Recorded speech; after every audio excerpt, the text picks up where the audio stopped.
Tingnan niyo to guys.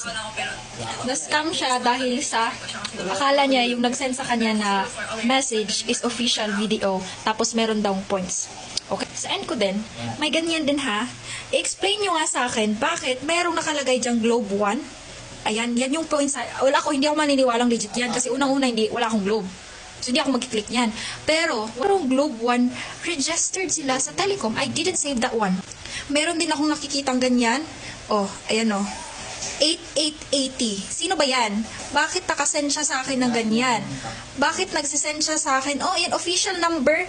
Yan ang official number ng Globe. Pero bakit siya nagsisend sa akin yan na meron akong 796 points?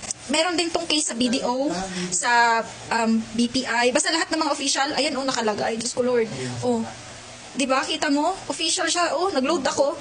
Pero andyan din siya. Kahit sino, mapapaniwala na official si Globe nag-send nito kasi ito yung nagsisend sa kanila pag may nag-expire na yung load or may niloload ka.